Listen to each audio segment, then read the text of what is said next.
우리는 종종 영웅은 특별하게 태어나는 사람이라고 생각합니다. 하지만 성경은 그렇게 말하지 않습니다. 영웅은 태어나는 것이 아니라 하나님께 순종하고 그분께 붙잡힐 때 만들어지는 것입니다. 한 무명의 여인이 있었습니다. 가정에서도 세상에서도 외면당했던 인물이었습니다. 그러나 그녀는 복음을 위해 자신의 생명을 던졌고 그 한 사람을 통해 섬 전체가 예수님을 믿게 되었습니다. 그 섬에서 수많은 목회자와 지도자들이 자라났습니다.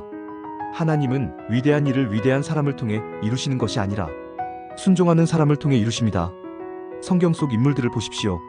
아브라함은 거짓말을 했고 다윗은 충신을 죽였으며 베드로는 예수님을 3번이나 부인했습니다. 그들은 우리와 다르지 않은 사람들이었습니다. 하지만 하나님은 그들을 들어 사용하셨습니다. 왜냐하면 그들이 하나님 앞에 무릎 꿇고 다시 순종했기 때문입니다. 순종이 있을 때 하나님은 그 사람을 들어 영웅으로 만드십니다. 그리고 그 순종의 중심에는 기도가 있습니다. 기도는 단순한 종교적 행위가 아닙니다. 기도는 하나님과의 관계를 지속하는 방법이며 하나님의 뜻을 이 땅에 이루는 영적 통로입니다.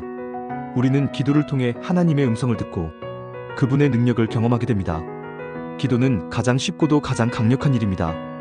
입을 열어 하나님께 구하기만 하면 됩니다. 믿고 기도하면 하나님이 일하십니다. 하지만 그 기도는 끈질겨야 합니다. 응답이 더디다고 낙심하지 마십시오. 하나님은 기도의 분량이 채워질 때 가장 선한 때에 응답하십니다. 그리고 이 기도는 나 자신만을 위한 것이 되어서는 안 됩니다. 우리는 중보기도자가 되어야 합니다.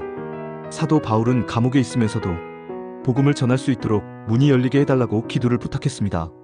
자신의 상황보다 하나님의 나라를 먼저 구했던 것입니다. 이처럼 복음 전파는 기도에서 시작됩니다.